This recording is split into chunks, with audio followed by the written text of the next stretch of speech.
Sobrenomes como Campa, Uvoszki, Kulig, Pampuch são familiares para muita gente no sul do Brasil, não é? E se eu te dissesse que a origem de muitos deles pode ser traçada até um único lugar? Um pequeno vilarejo na Polônia chamado Stare Siołkowice. Pois é para lá que a gente vai hoje, para o ponto de partida, o verdadeiro berço de uma das maiores migrações polonesas que o Brasil já recebeu. Olha só que bonito. Essas palavras, de um antigo poema polonês, falam de um sentimento que todo mundo conhece, aquela conexão profunda com o nosso lar. Para quem fez essa longa jornada pelo oceano, isso aqui não era só poesia, não. Era a memória viva de tudo que eles deixaram para trás. Era a saudade, sabe?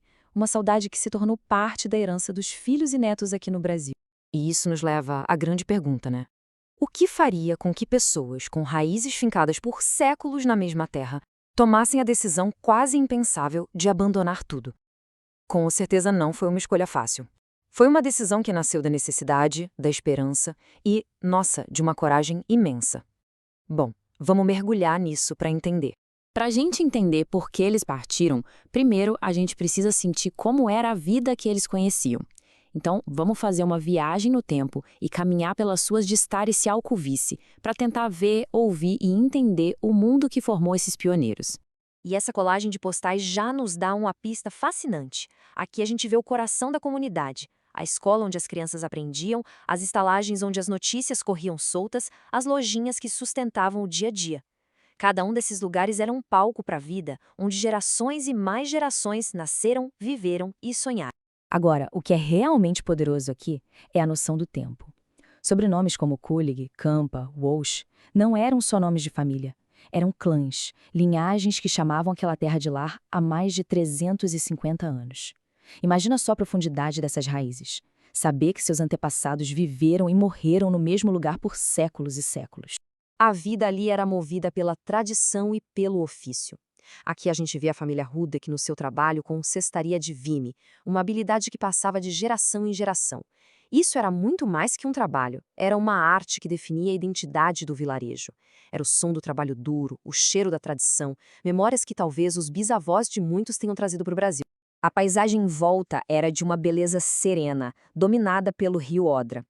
Este lago, o Gänsestauv, era parte do cenário do dia a dia, um lugar de sustento e de tranquilidade.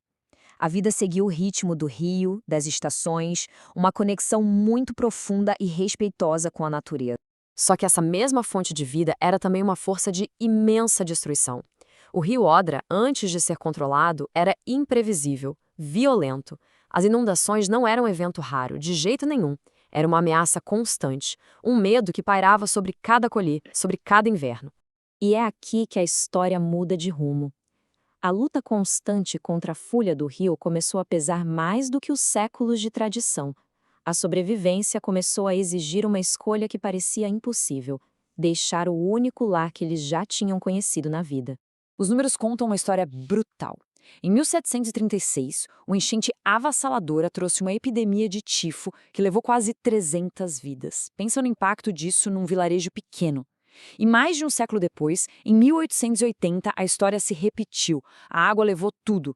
Era uma batalha que eles simplesmente não conseguiam mais vencer. Então, o ponto crucial é este.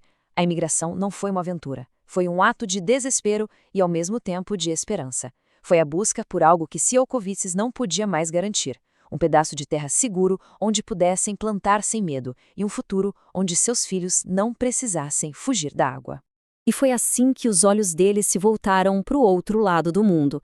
Vamos então seguir os passos desses pioneiros de Siołkowice na sua jornada épica, trocando a incerteza da Polônia pela promessa de um recomeço aqui no Brasil. E no coração dessa saga toda estão o filho da terra, Edmund Wojciech-Saporski.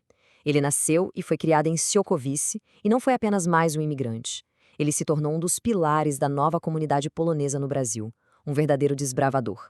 E a trajetória dele ilustra bem o impacto que eles tiveram. Wojciech-Saporski chegou ao Paraná e, como engenheiro, ajudou a desenhar o futuro do estado. Ele construiu ferrovias e, de forma impressionante, foi um dos cofundadores da Curitiba que a gente conhece hoje. A jornada de um homem de um pequeno vilarejo polonês que ajudou a erguer uma das grandes cidades do Brasil. É incrível! Essa jornada de resiliência de um vilarejo marcado por enchentes a uma nova nação de oportunidades acabou criando uma ponte que não se apaga entre a Polônia e o Brasil, um legado que vive até hoje.